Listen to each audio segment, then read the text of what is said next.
I'm Michelle Quintero, and I'll show you how some people in the Bay Area celebrated the start of Binational Health Week. City College of San Francisco may possibly lose its accreditation. What does that mean for students? I'm Erica Catteray, and I'll have that story for you next on State of Events.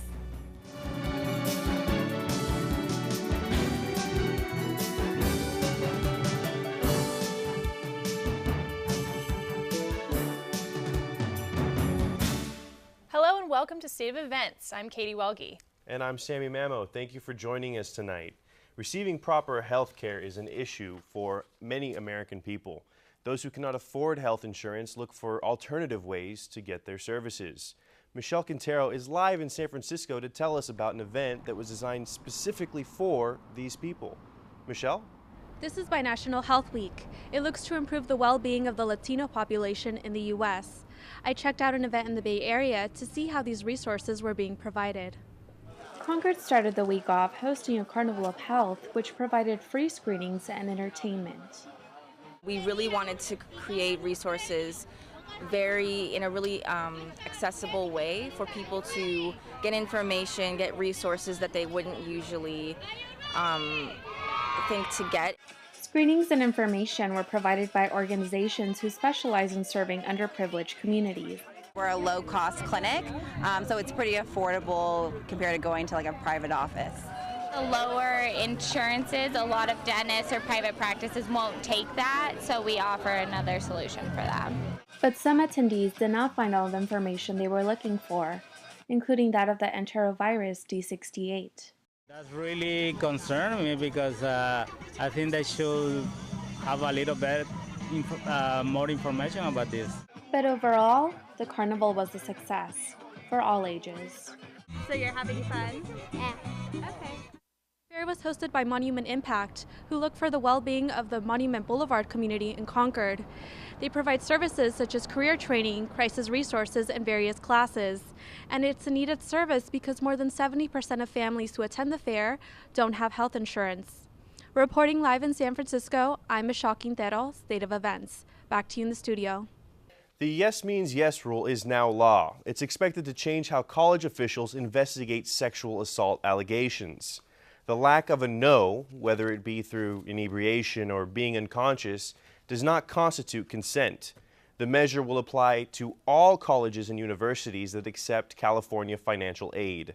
The new law takes effect as Berkeley police are investigating 3 sexual assaults at fraternities near the Cal campus. City College of San Francisco is in danger of losing its accreditation. CCSF is one of the biggest community colleges in California. In this live report, Erica Catteray has more on this issue and how it could affect students in the future. Big indeed. Now, every year, more than 95,000 students take classes at CCSF. On July 31st, CCSF was supposed to lose its accreditation. However, a Superior Court judge ruled that CCSF's accreditation not be revoked until a trial was conducted. Lee! Where's that Lee? Where's that Lee? How would you feel if you could no longer attend your college? I mean, I wouldn't be able to come here anymore. I used to go to Skyline. That's kind of like a journey over there, so I'd have to travel all the way over there again. That's why I'm here at City, because it's convenient right here. So I mean, it'll be a horrible, terrible thing. Where would they go? Where would they get their education done, you know? I mean, they can't just go to another school and just get accepted like that. City College of San Francisco may possibly lose their accreditation. If that happens, the school will lose major fundings. Yeah, so in order to receive financial aid, a school has to go through some accrediting body. ACCJC wants to revoke CCSF's accreditation because they didn't pass all the areas that were evaluated. Last year, San Francisco attorney Dennis Herrera filed a lawsuit against the ACCJC. His offices claimed their evaluation of the school was unfair and didn't comply with legal procedures. As of right now, CCSF still has their accreditation. Classes are open and students are able to receive course credit towards their major. Now, if the school does lose its accreditation, there is a backup plan in place. Students can transfer their college credits or continue at another school. The trial is scheduled to happen on October 27th. Starting next year, California community colleges will offer bachelor's degrees. The pilot program will include 15 schools in the state. If successful, all California community colleges will be able to offer a bachelor's degree down the road. The degree offered at the community college will be the ones that are only unavailable at UC or CSU campuses. The hope is to create a cost-effective way for students to get a 4-year degree. When it comes to public transportation, ride sharing is a popular choice, but recently in the matter of safety has become an issue. Anyone can easily become a driver for rideshare companies. Only a background check is required, but this may be where the problem lies. In September, an Uber driver allegedly assaulted a passenger with a hammer, and in June, another driver was charged with striking a passenger after an argument. Now San Francisco District Attorney George Gaskin is questioning the business practices of these companies. Have you cut the cord from your cable network? Many users are switching to an alternative form of television. Christy Reno is in the virtual studio to tell us more. Christy? Netflix, Hulu Plus, and Amazon Prime. These online streaming services have changed the way consumers watch television. People are cutting down on cable and subscribing to these websites for cheaper alternatives. On average, a monthly cable bill is around $80. But with a Netflix and Hulu Plus account, you could pay under $20 for a month. The cable companies are not happy with the direction consumers are going in. Basically, everybody likes Netflix except for the cable companies. Cable companies see it as competitive. They don't want to make life easy for Netflix. Right. And, yeah. How are the cable providers reacting to this change? Well, they are starting to make packages that are more affordable, yet still appeal to consumers. But cable companies don't want to go down the route of a la carte. We will just have to wait and see where this new phase of online streaming takes us. According to a recent study, Time Warner and Comcast lost over 1 million video subscribers last year. However, Comcast added 1.3 million broadband internet subscribers. Many users say they won't leave cable because they love to watch live sports. Reporting live in the virtual studio for State of Events, I'm Christy Reno. Back to you. Thanks, Christy. Next on State of Events, the Hardly Strictly Bluegrass Festival returned to San Francisco. We'll take you there. And are you looking for something to do this weekend? How about a trip back in time? Reporter Diane Tao will explain after the break. When Sarah was born, my husband and I weren't sure who we could trust with her health. Our friends recommended UCSF's Valencia Health Services. After seeing the professionalism and friendly service from VHS's nurse practitioners and doctors, we saw that they truly know how to keep their patients as their #1 priority. The nurse practitioners and doctors provided the best preventive care for Sarah. UCSF's Valencia Health Services. Let us be part of your family. People from all over the world flocked to the Golden Gate Park to enjoy over 100 musical artists. Leslie McKinney joined the crowds to see all of the excitement. An entire weekend of music, and it's all free. Hardly Strictly is a San Francisco tradition, and with so many melodies and musicians, it's no wonder. I visited Golden Gate Park to experience the one and only Hardly Strictly Bluegrass Festival.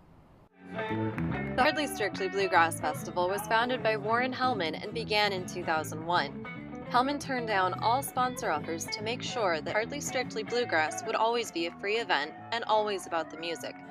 Hellman passed away 3 years ago, but his gift lives on and grows stronger each year.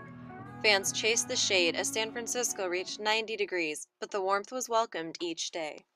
The 3-day festival brings over 100 musicians to 7 stages in Golden Gate Park. Old school masters include Ralph Stanley, Steve Earle, Emmylou Harris, and John Prine. The lineup also includes Ryan Adams, the Time Jumpers, and country star Dwight Yoakam. New artists are also welcomed. The Malawi Mouse Boys construct their instruments from recycled scrap metal parts and have never performed in front of such a large audience. I spoke with MC Paul before he introduced the Malawi Mouse Boys. It's the first time their Chichewa language, this is it. I mean, there's not all that many people here. This is a unique, how many times do you have a totally unique experience, you know? That everything, you never know. I mean, everything that they do is just so good. Yeah. It's always exciting. Rising Appalachia had the crowd mesmerized with their activist performance that promotes green politics and conscious living. A combination of banjo, acoustic guitar, and hand percussion swept the audience into a trance. Although Hardly Strictly Bluegrass is considered a bluegrass event, it wouldn't be San Francisco without some misfit bands in the lineup. To keep it interesting, Social Distortion allowed for a circling mosh pit, and the rumbling bass from Deltron 3030 gave audiences a diverse treat. The Hardly Strictly Bluegrass Festival just keeps getting better. I know I'm one of the 1 million people already looking forward to next year. Till then, I'm Leslie McKinney with State of Events. Back to you in the studio.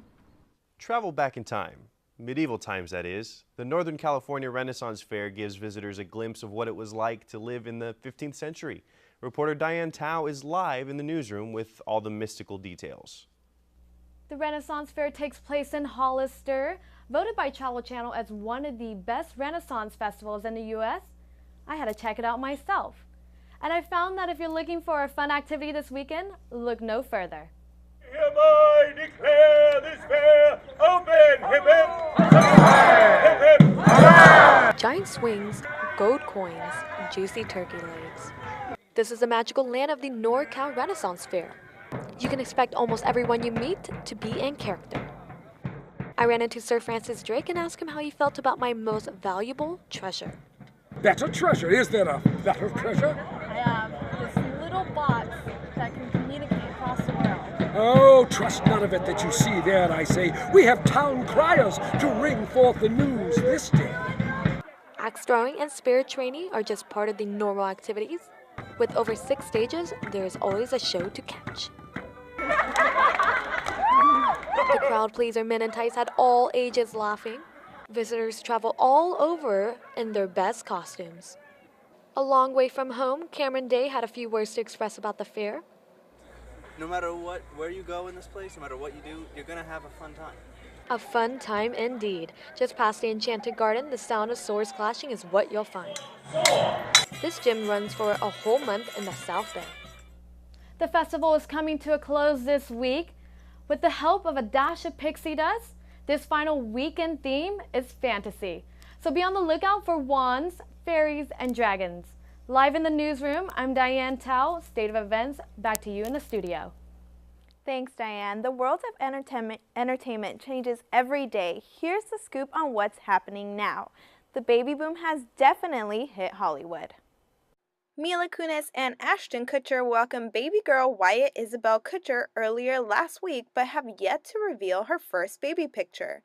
Kutcher took to his website aplus.com to not only announce Wyatt's birth, but to ask for family privacy as well. Actress Zoe Saldana finally confirmed she and husband Marco Perego are expecting twins. The Guardians of the Galaxy star revealed she would be needing to buy more than 3 costumes for her family this Halloween. Saldana is due sometime early next year. And the most recent stars to get hit with the baby bug are Green Lantern co-stars Blake Lively and Ryan Reynolds. Lively took to her website Preserve to announce the exciting news along with this precious photo. This will be the couple's first child. With Breaking Bad ending a little over a year ago, Sunday night, the creators of the 16-time Emmy Award-winning show gave fans something to look forward to. During their Breaking Bad marathon run on AMC, a music video for their spin-off show Better Call Saul premiered, gearing up their audience for the return of the criminal lawyer and hopefully some Breaking Bad cameos.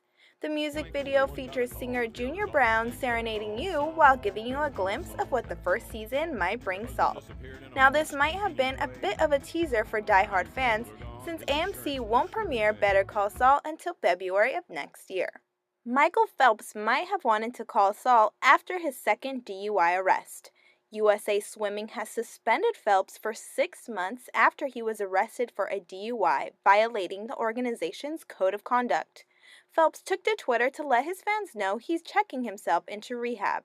He told fans, "I recognize that this is not my first lapse in judgment, and I am extremely disappointed in myself. Swimming is a major part of my life, but right now I need to focus my attention on me as an individual and do the necessary work to learn from this experience and make better decisions in the future." His 6-month suspension means Phelps will have to withdraw from the 2015 World Championship team. And that's all for your entertainment update. I'm Victoria Alanis. Back to you. Coming up on State of Events, free Wi-Fi is coming to San Francisco. We'll show you where next.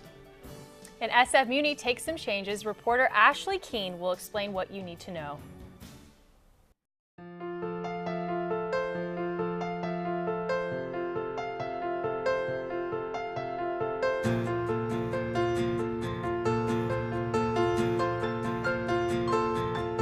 Donate to Habitat for Humanity Greater San Francisco and let your change become the change a family needs. Habitat for Humanity Greater San Francisco, building homes and hope in Marin, San Francisco, and the Peninsula. Welcome back to State of Events. If you're the type of person that likes to stay connected online at all times, you may be in luck. San Francisco is now offering free Wi-Fi in certain areas, and it's thanks to a big tech company. State of Events reporter Rocky Mathers is live in San Francisco to tell us how you can take the connection. Thank you, Sammy. San Francisco parks, plazas, and recreation centers are soon to get free Wi-Fi on mobile devices. It's all thanks to a collaboration between Google and the city of San Francisco.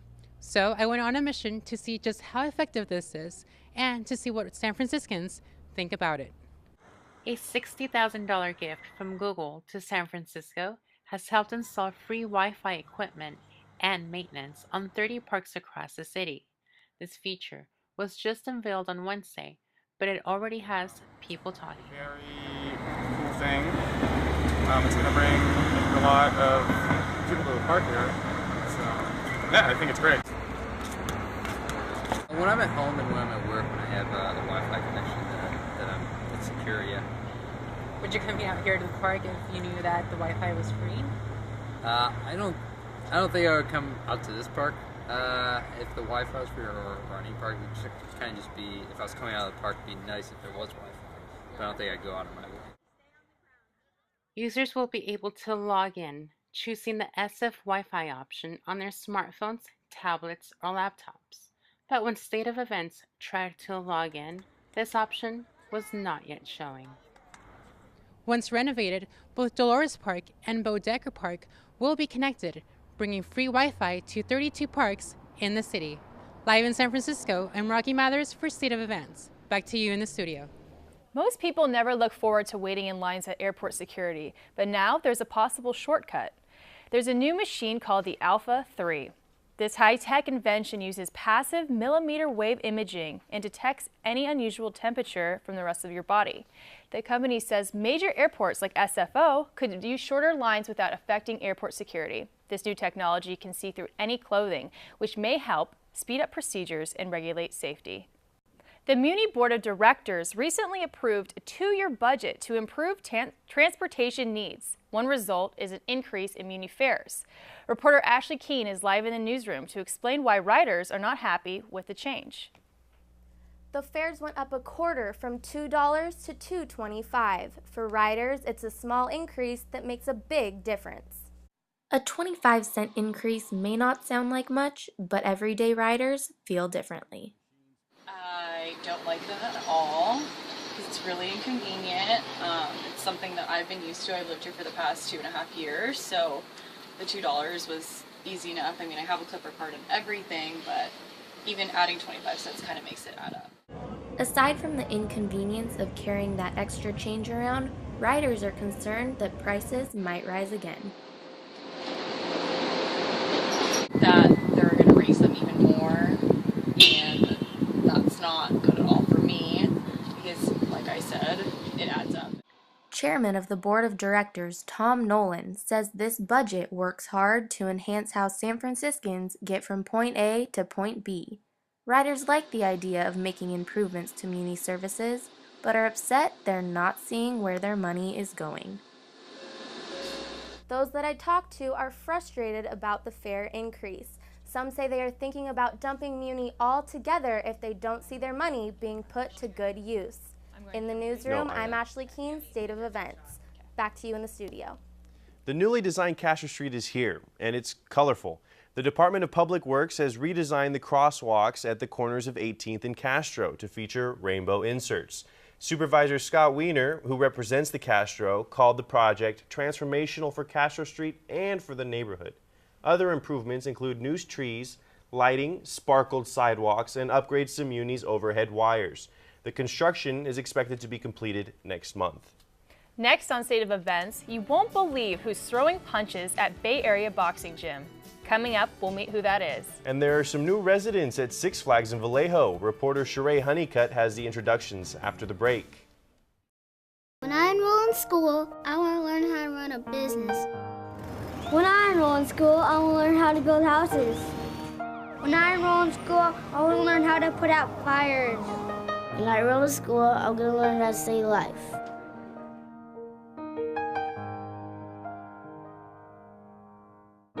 You have the tools, you have the power. You can help your child by completing the enrollment application on time today. The Heat must have lit a fire under 49ers wide receiver Brandon Lloyd on Sunday. Despite temperatures at Levi's Stadium nearing 90 degrees, Lloyd led the team to a fourth-quarter comeback and ultimately a win over the Kansas City Chiefs. The receiver soared into the air with a 29-yard reception. Lloyd stole the spotlight on a day that could have belonged to former Niners quarterback Alex Smith. Sunday was the first time Smith has faced the team since they traded him early last year. Niners are 3-2 going into Monday's game against the St. Louis Rams. Off the field, though, things took a turn for the worst. A 49er fan is in critical condition after a bathroom brawl during this very same game. Two men attacked the fan in a stadium restroom. Luckily, a quick-thinking onlooker was able to capture the incident in a cell phone video.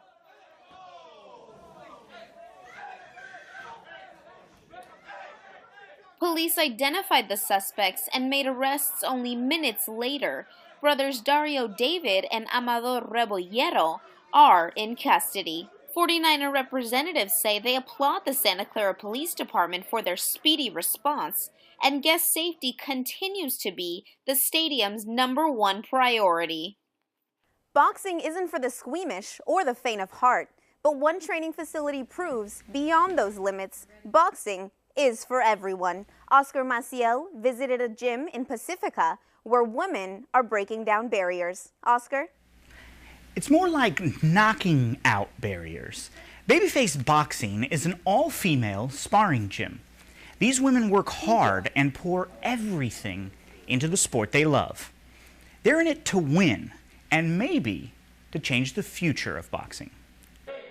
Blanca Gutierrez is the owner of Babyface Boxing. Her father, Javier Babyface Gutierrez, instilled a love for the sport. Blanca wants to share her passion for boxing with other fighters. As they come here to get good work, they come here to work on their skills. I help get them the recognition and exposure they deserve. A lot of girls play soccer, some play with Barbies, some play tennis. We don't play, we box. So this is a place where girls know they can come here and feel good about their sport. Fighters like Lisa Ha appreciate the greater meaning behind Blanca's gym. There's not a lot of women that box in general, and so to have Blanca create a gym specifically for women to excel in the sport, I think that's just incredible.